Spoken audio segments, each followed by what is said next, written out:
There's Jennie, Noreen, and Laura Weber. We'll open coach with a statement about the game tonight, then we'll get into the questions. Well, the fourth time we played Wayne, so a common opponent. We knew just preparing for them in our last game, we knew a lot of what they were going to do. I thought we came out and the kids executed our game plan quite well. Wayne went on quite a run at the beginning of the second half, and I'm just so proud of our girls for fighting back. To be the number 8 seed, playing against the number 1 seed in their home gym is always a challenge. But I'm just so proud of our kids. These 2 seniors, and Sarah Weens also is a senior for us in school and not going to be back with us. They're just a great group, and just so proud. Wish we could have ended the game on a different note, but overall, very, very proud of our team this year. Okay, questions for Coach and the players?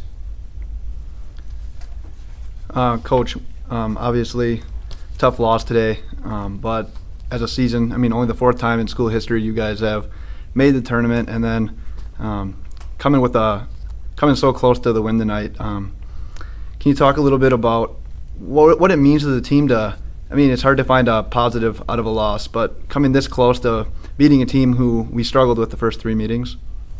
Well, I think it's a wonderful thing. These kids will remember this game for the rest of their life. Jennie hit some big shots, Laura hit some big shots. It stings a little more when they're so close and it just comes down to that one possession or one shot or whatever. But they have nothing to hold their head. They can hold their heads high and know that they represented our school so well, and I'm just so proud of them. And then earlier in the season, when Wilkinson went down, obviously it's a crushing blow to the team. One of the leading scorers from the previous year. Did you see this team responding the way that they did and making it this far? I would say that I was very pleasantly surprised. I wasn't shocked because I know how gifted and athletic these kids are, but Jennie stepping up her game to another level. She got more rebounds this year than I think she's ever gotten in her career for a season, and Laura becoming that go-to back-to-the-basket post player for us. That both of them earning all conference honors. They really stepped up their game and led us. And then we had some freshmen really come in and contribute, and the whole team. Like, you guys only get to see the kids I put on the floor, but I guarantee you they're pushed every day by kids that have worked their butts off and they don't get a chance to play. Coach, you've experienced obviously the highs of the NCAA tournament, winning a national championship a few years ago, and tonight obviously a loss is always a low point. What do you tell your team as you prepare to head back to Mankato? We told them we were proud of them,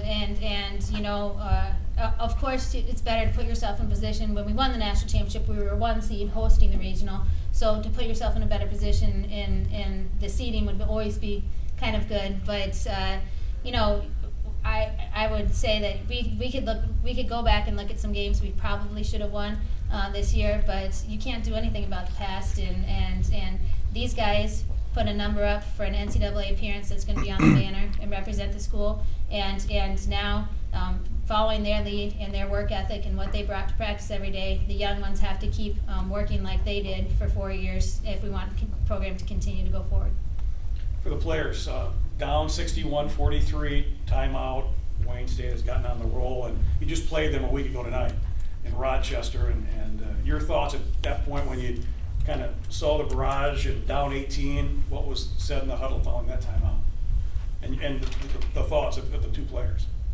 I think we just never hung our heads. We always thought we could get back in, and we kept working and kept digging, and we got back up, and we just never stopped believing.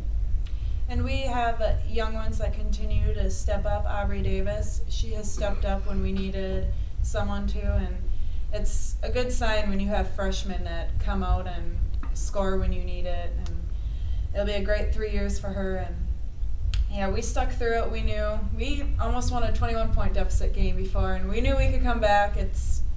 We've done it before, and it was a close game. Jennie hit some big threes too. Yes, she did. Any other questions for Coach and the players? The first half, so many of your points came inside. And then the second half, when you're down 18, you guys unleashed this barrage of threes. Was that by design? I mean, did you make that decision that we've got to get points from outside, or is that just something that you felt opened up and the kids started hitting them and it continued? I think kids just started to make plays. We're running similar action most of the night, but I think they thought, why not? You know, like, and Jennie was pretty deep on a couple of those, and so was Aubrey. And Allie Hafer hit a huge one for us, and she's much more of a driver for us than a 3-point shooter. But you know, 3-point shooting is a momentum thing. Yeah, and you can see it with your own home team here. That's part of the reason why they went on their run, because they were hitting their threes when they went on their run. But it seems like once you hit a couple, that it's sometimes a momentum thing. But Laura Weber in the first half carried us down low, scoring down there, and you know, it was a big part of our game plan to get the ball inside, and we knew that she could score down there. It's always great when she can get us off to a good start and making the first. I think she made the first 6 points and all down there, so the balance was by the fact that I have such balanced and talented players, not necessarily by, hey, let's just shoot threes now or let's go here. It was just them making the read and making plays. Anything else? Any other questions for Coach, the players? Okay, Coach, thank you very much. Congratulations.